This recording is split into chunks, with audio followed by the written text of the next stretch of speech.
اقرأ القرآن.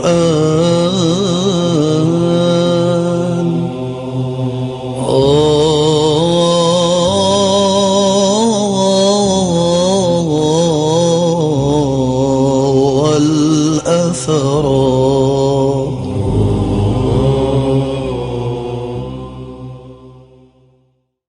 بسم الله الرحمن الرحيم. الحمد لله رب العالمين، وصلى الله على سيدنا محمد وعلى آله وصحبه الطيبين الطاهرين. سنكمل إن شاء الله تعالى في تفسير سورة الذاريات. أعوذ بالله من الشيطان الرجيم. وفي عاد إذ أرسلنا عليهم الريح العقيم، أي جعلنا في قصة عاد آية. وفي عاد، قوم عاد كانوا بعد نوح عليه الصلاة والسلام. وفي عاد إذ أرسلنا عليهم الريح العقيم، قوم عاد هم قوم سيدنا هود عليه الصلاة والسلام. بعد نوح كان قوم عاد، ثم جاء قوم ثمود. قوم ثمود هم قوم صالح عليه الصلاة والسلام. وفي عاد إذ أرسلنا عليهم الريح العقيم. انظروا بماذا وصف الله عز وجل هذه الريح. وصفها بأنها عقيم، أي هي ريح مهلكة، هي ليست ريحا ينتفعون بها مثلا بإنشاء المطر أو تنفع النبات، لا، هي ريح مهلكة، فوصفها الله عز وجل بأنها ريح عقيم. ثم قال الله عز وجل: ما تذر من شيء أتت عليه إلا جعلته كالرميم.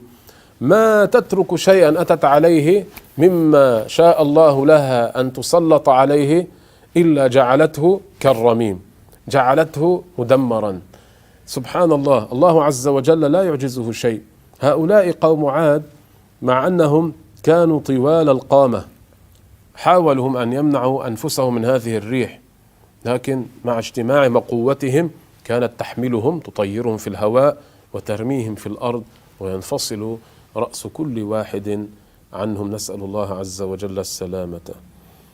وفي ثمود إذ قيل لهم تمتعوا حتى حين، قوم ثمود الذين هم قوم صالح عليه الصلاة والسلام، إذ قيل لهم، اذكر إذ قيل لهم تمتعوا حتى حين. المراد بذلك ما أخبرهم به سيدنا صالح عليه الصلاة والسلام بعد أن عقروا الناقة. نعم، العجيب أنهم طلبوا منه أن يخرج لهم ناقة من الصخرة، وفصيلها أيضا طلبوا فصيلها أي ولدها، أخرج لهم ناقة وفصيلها، لكن بعد ذلك قتلوها، مع أنه حذرهم من ذلك.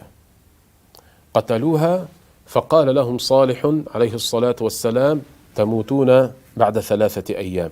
لذلك نجد قول الله عز وجل: إذ قيل لهم، الذي قال لهم هو صالح: تمتعوا حتى حين، ستموتون بعد 3 أيام. فعتوا عن أمر ربهم، عتوا وتكبروا وتجاوزوا الحد، كفروا بالله وقتلوا الناقة، فأخذتهم الصاعقة وهم ينظرون. أهلكهم الله عز وجل بصيحة صاحها بهم جبريل عليه السلام. هذه الصيحة وصفها الله عز وجل في سورة الحاقة بقوله عز وجل: كذبت ثمود وعاد بالقارعة، فأما ثمود فأهلكوا بالطاغية. هذه هي الطاغية، الصيحة التي صاحها بهم جبريل عليه السلام. وإنما سميت بالطاغية لأنها تجاوزت الحد المعتاد، تجاوزت الحد الذي اعتاد الناس أن يسمعوه، فهم من شدتها ماتوا. فالله عز وجل وصفها بالطاغية. وأما عاد فأهلكوا بريح صرصر عاتية. هنا وصف آخر للريح التي أهلك الله عز وجل بها قوم عاد. هنا وصفها بقوله عز وجل: صرصر عاتية. الصرصر من العلماء من قال معناها تحرق ببردها كإحراق النار، وقيل معنى الصرصر الشديدة الصوت. فإذا وصفها الله بأنها صرصر وبأنها عاتية، أي شديدة العصف. سخرها عليهم 7 ليال و8 أيام حسوما. هنا في هذه الآية بين الله عز وجل الزمان الذي استمرت فيه هذه الريح، فقال الله عز وجل 7 ليال و8 أيام حسوما متتابعة كاملة فترى القوم فيها صرعى، أي قوم عاد ماتوا فيها. بماذا شبههم الله عز وجل؟ هم طوال القامة، فبعد موتهم شبهوا بماذا؟ كأنهم أعجاز نخل خاوية. أعجاز نخل أي كأنهم أصول نخل خاوية. خاوية معناه ساقط على الأرض. فهل ترى لهم من باقية؟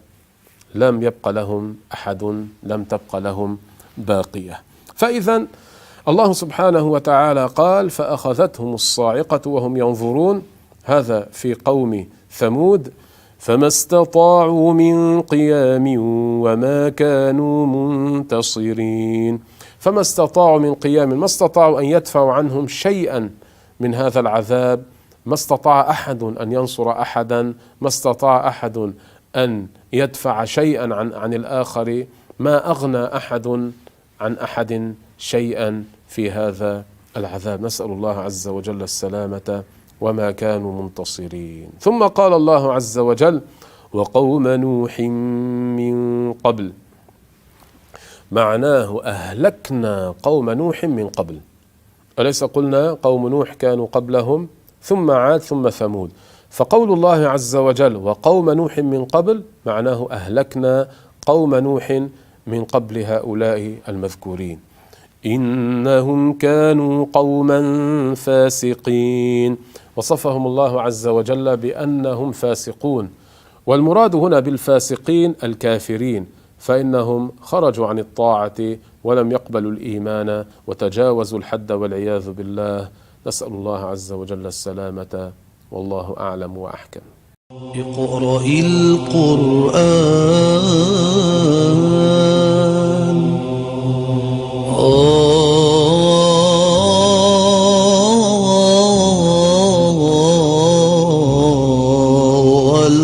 والأثران